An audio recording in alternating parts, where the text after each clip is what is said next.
Hey everybody, I thought I'd take a little bit of time to talk about vintage Seiko divers. This is not all of my vintage Seiko divers. I have a Golden Tuna that's getting a battery, and then COVID struck, and so who knows when I'm going to get that back. This is, I think, a pretty good representation of the first 15 years or so of maybe a little longer of Seiko diver history. So I thought I'd kind of go through it for everybody.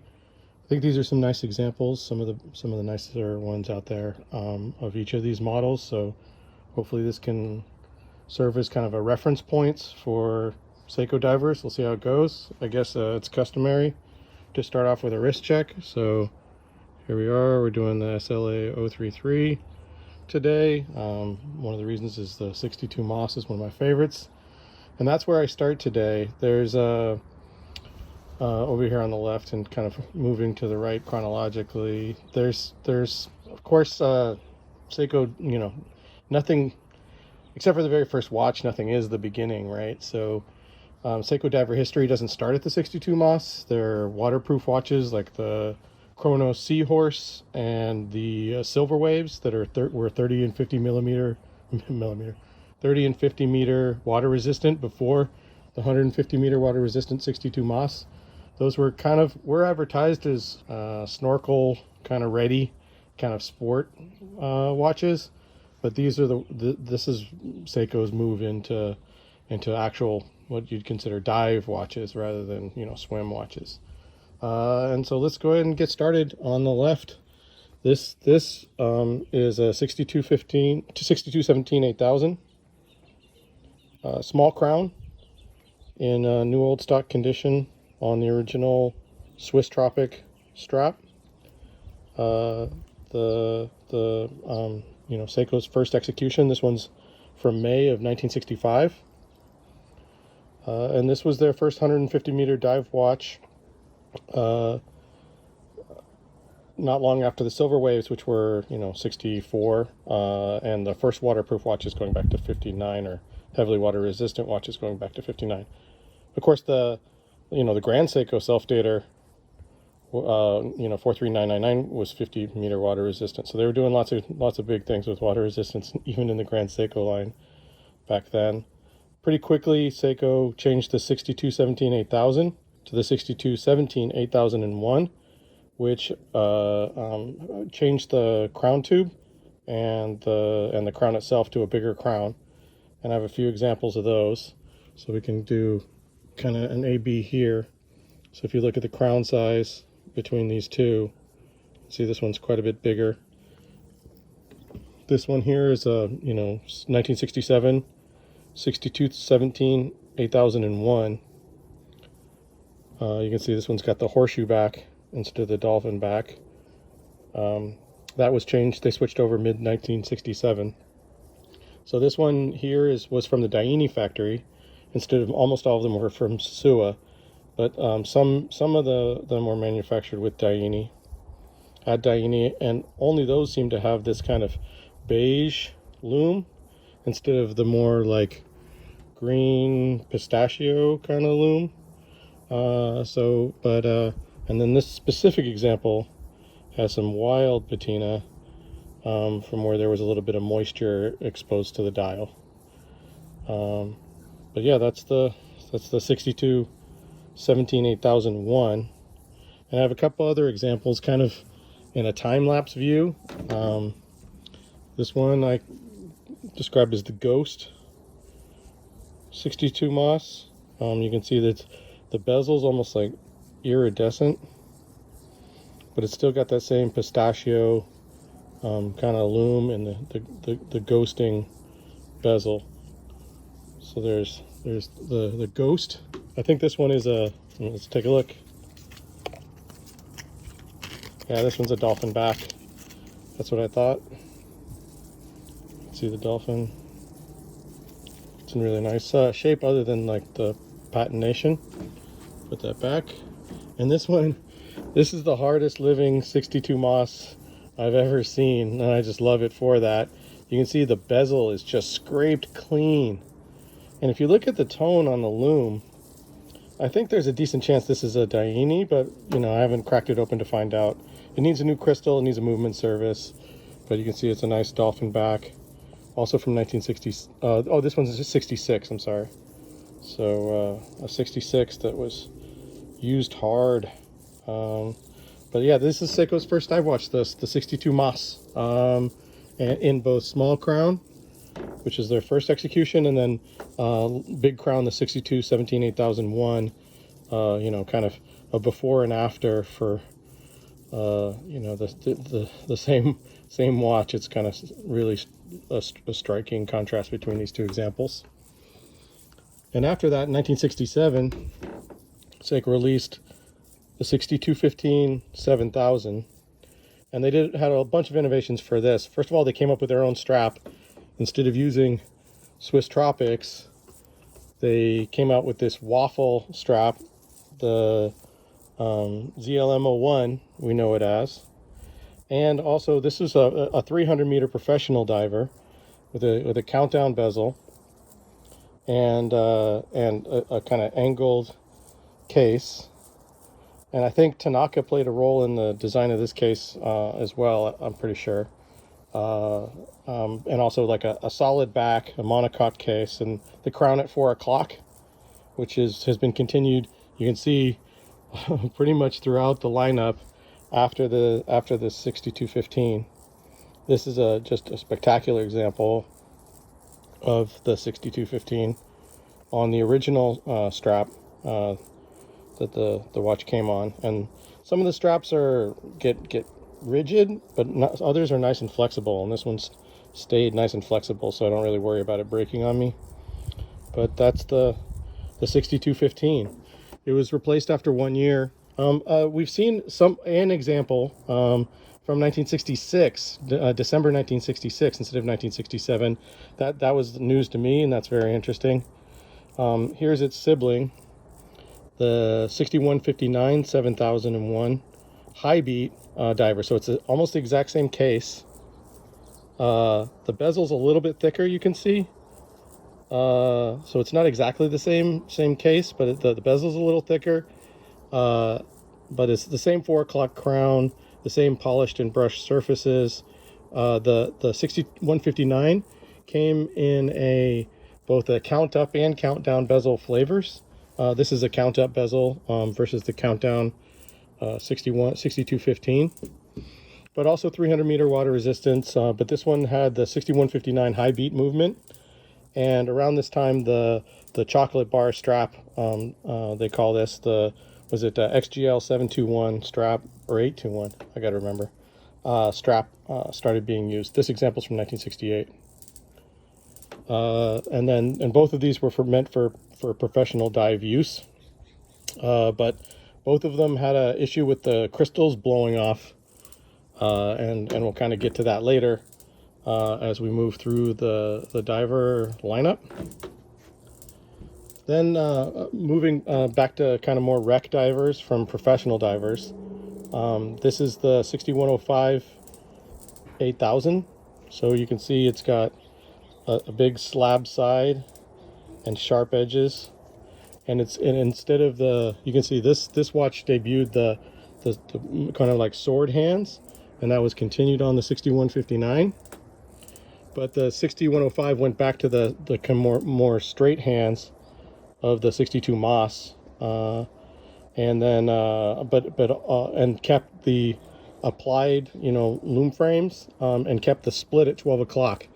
You can see the 6215 had a single plot at 12 o'clock, or a single frame at 12 o'clock, and gold rimmed lume frames and gold hands.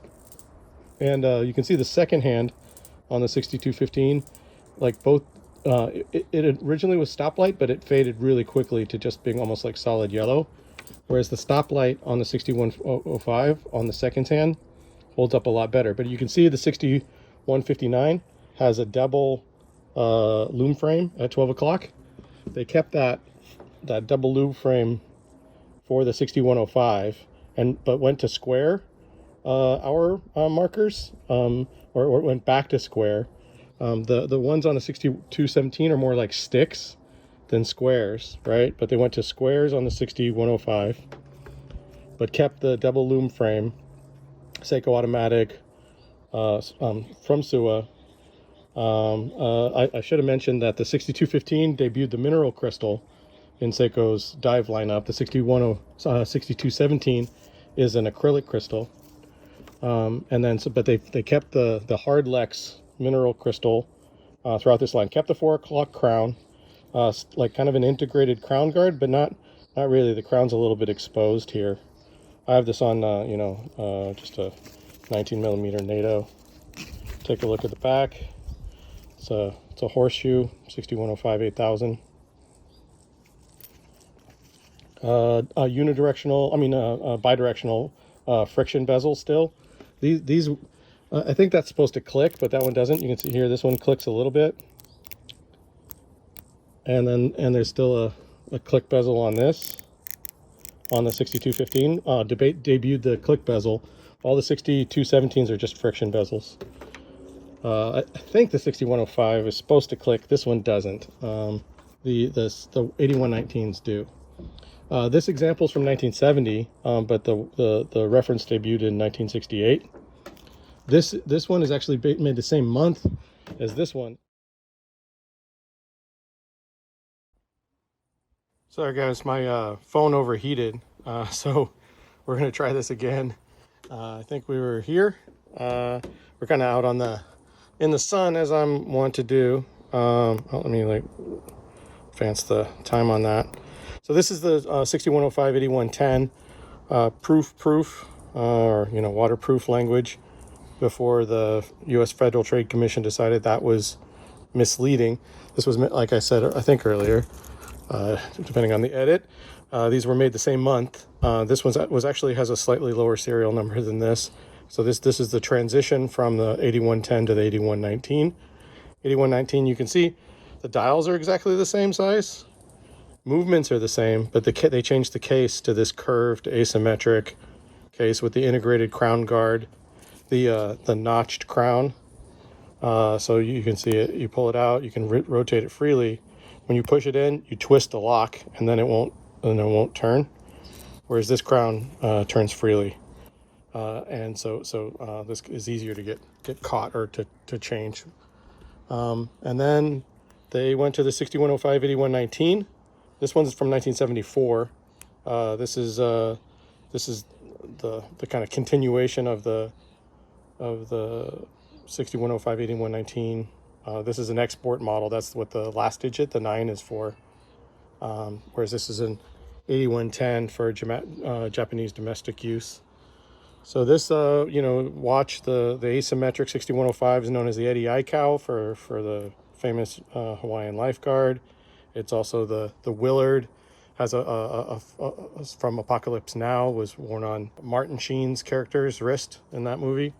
But you can see it's got the integrated crown guard. This is a special one from 1974 that's got just 3 notches. It's a it's a minor detail for nerds, but I think it was only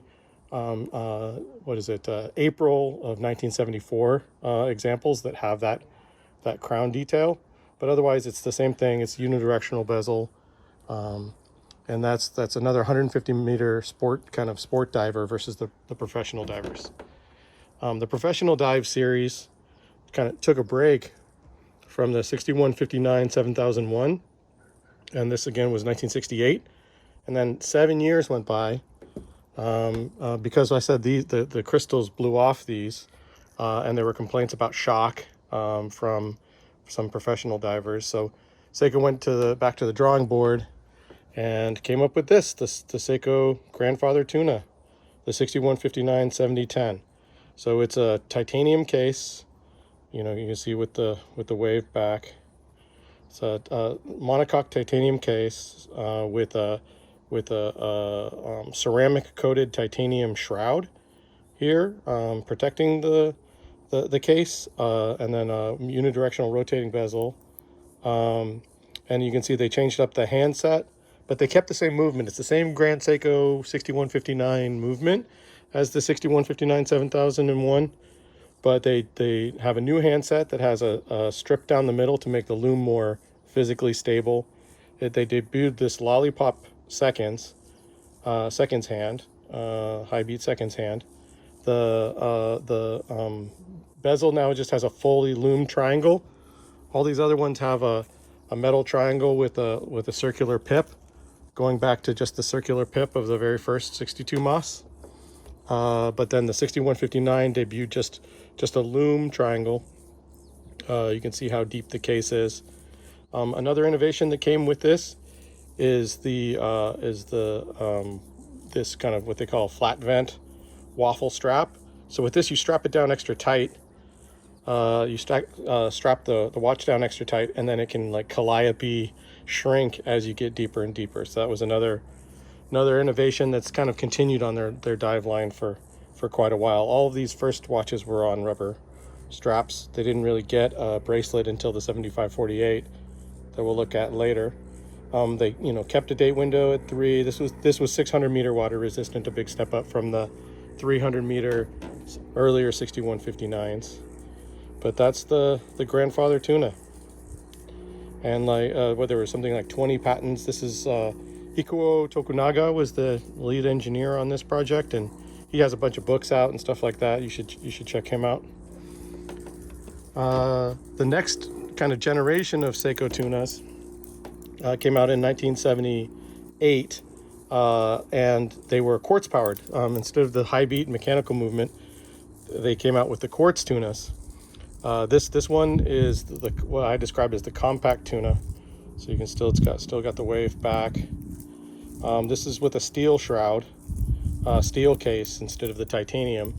This has a sibling piece, which is called the Golden Tuna, the 7549 7009, and like I mentioned at the top, that one's at service.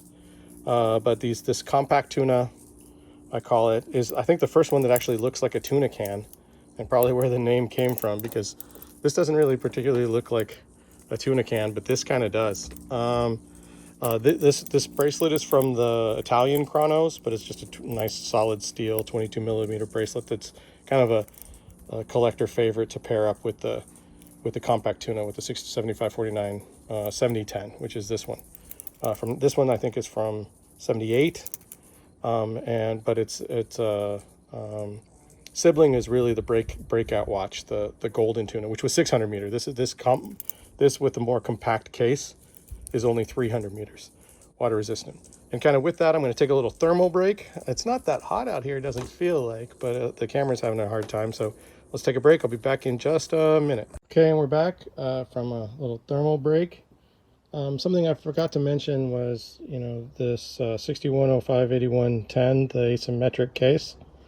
There was a special version in 1973 for the Dry Valleys drilling project, which was an Antarctic expedition, scientific expedition. Seiko has kind of a history with Antarctica and Japan does, and research projects down there. So I just kind of thought I'd mention, and it has DVDP 1973 right here across the middle, just another little special variant for people to be on the lookout. And what kind of reminded me of that was what next, after 1975 and 1976, Seiko released the 6306 7001, which is the first of what the case design people describe as the turtle. Now I'm not sure I see it. This is a special example of a 6306 7001 from 1978, which is co-branded for the Scuba Pro dive shops. This is called the Scuba Pro 450. It's got a fully screw down crown, unlike the locking crown of the 6105. Let me pull it out further. So you can see the Scuba Pro 450 is in kind of like light blue text with a nice orange water resist. And it's got the wave dial back. This was a 21 joule full hacking movement in the 6306. The next year, 77, they started making the 6309, mostly for export, I believe. They did joule reduction to 17 joules. I think that was built into pricing for export back then. And it doesn't hack. But similar to the DVDP 1973, There was MSST for, what was that called? It was the McMurdo Sound Sediment and Tectonic Survey. I had a little note over there on the side. MSST dial 6306, which is another little special variant. So there's the base that just doesn't have the Scuba Pro, and they have this one with the Scuba Pro, and then there's the MSST flavor 6306s, and then there's multiple, and then there's just the base 6309. But that's the first turtle.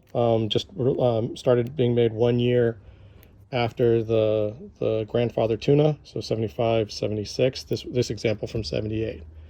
Around the same time, 1978, Seiko started making a professional dive watch for ladies.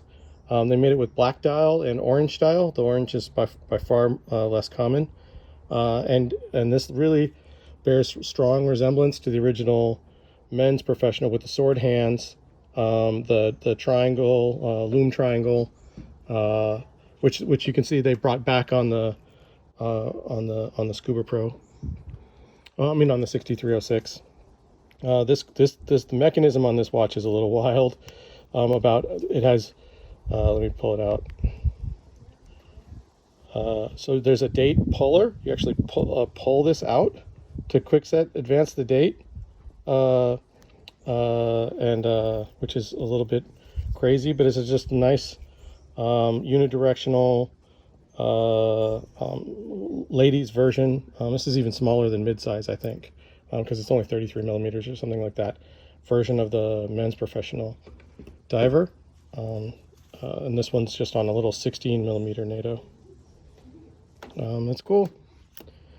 And then just a little bit after that, Seiko released this 150 meter diver. So kind of staying with the spec of the 78 of the 6306 and 6309.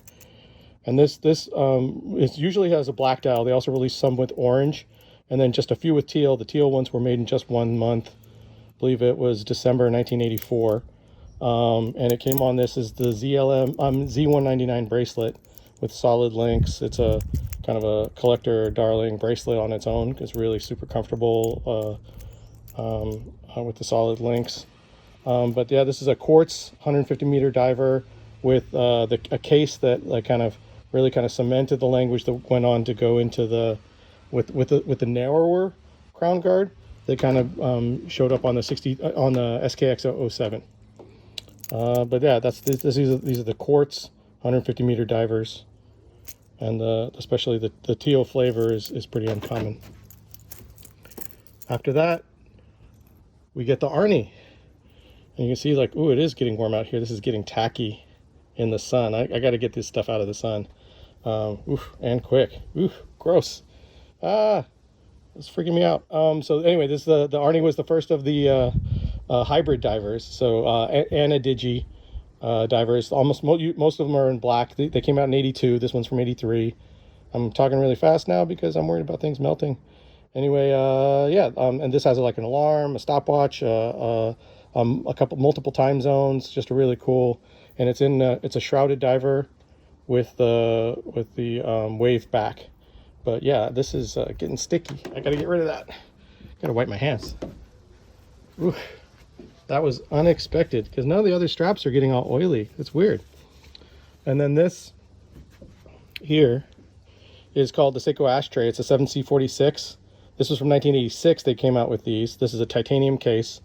The year before they came out with this with a steel case. But it's a 600 meter quartz diver, step dial. It had a sibling, which was a 1,000 meter dial in the same design as the Golden Tuna. So the Golden Tuna is kind of a hybrid between the grandfather tuna and the compact tuna. So it's kind of halfway between, and it still has gilt and gold details. So this had a sibling that was 1,000 meters. And this is the Ashtray titanium version. No crown guard, which is kind of interesting for a 600 meter diver. Professional, and it's got these kind of calypso hands, which they, as far as I know, never used again. Because if you look at the hand sets, they're pretty consistent from the tuna set up with these kind of big pointer hands that were shared with the compact tuna that carried over to the 6306 and the 7548 kept that kind of handset. You can see the same handset on the Arnie, and then but for the ashtray they went to these kind of calypso hands. But then for this SKX and the later watches, they kind of went back to this kind of vintage handset style from the 78. And that's, I didn't cover the Samurais. That's their own thing. They're titanium watches with angular cases. I used to have a Samurai, but the fit and finish on them just doesn't really compete with the stuff that's on the table. But that's kind of it. There's a kind of walkthrough of Seiko dive watch history from 65 going up to through 86. It is getting hot now, and I don't want to scorch my watches, so I'm going to sign off now. If you have any questions or anything like that, or want to see more about any particular watch, let me know. Otherwise, I hope you enjoyed, and goodbye.